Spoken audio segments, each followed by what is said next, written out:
नमस्कार, मी स्नेहा आणि आपण पाहताय एसबीपी न्यूज. एसबीपी न्यूज मध्ये आपलं सगळ्यांचं मनपूर्वक स्वागत. कळंब पंचायत समिती गण हा गण म्हणजे गेल्या अनेक वर्षांपासून दिलीप वळसे पाटील यांच्या नेतृत्वाखाली राष्ट्रवादी काँग्रेसचा अभेद किल्ला, जिथे विरोधकांनी अनेकदा प्रयत्न केले पण परतावे लागले रिकाम्या हाताने.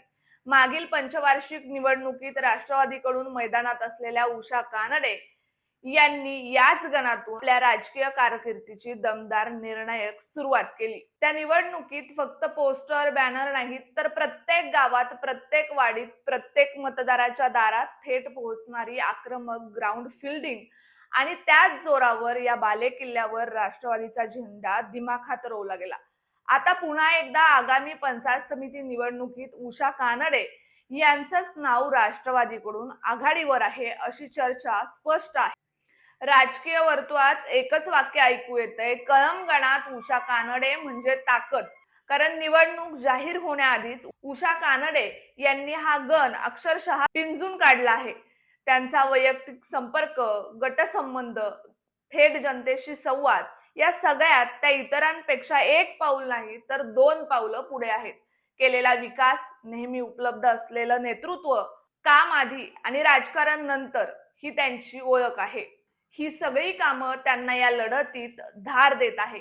पण राजकारणात किल्ले कधीच एक हाती राहत नाहीत. उद्धव बाळासाहेब ठाकरे यांच्या शिवसेनेकडून कळंब गटात थेट आव्हान उभं केलं जात आहे. कळंब गावचे माजी सरपंच नितीन भालेराव यांच्या पत्नी राजश्री भालेराव यांची उमेदवारी जवळपास निश्चित मानली जात आहे. ही केवळ उमेदवारी नाही तर थेट रणशिंग फुंकल्यासारखं आहे. कारण नितीन भालेराव यांनी मागील विधानसभा आणि लोकसभा निवडणुकांत संपूर्ण मतदारसंघ पिंजून काढला आहे. त्यांची ठळक छाप आजही मतदारांच्या मनात आहे आणि त्याचाच फायदा राजश्री भालेराव यांना या लढतीत होऊ शकतो. सगळ्यात मोठा ट्विस्ट कोणता आहे पहा.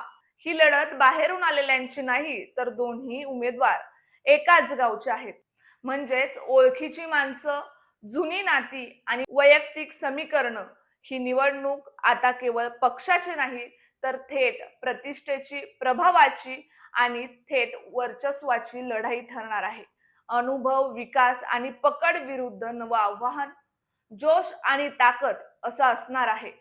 कळंब पंचायत समिती गण आता रणभूमी बनला आहे.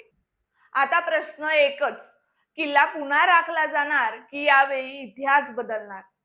पुन्हा भेटूयात एका नवीन पंचायत समिती गणामध्ये. तोपर्यंत पाहत रहा एसबीपी न्यूज.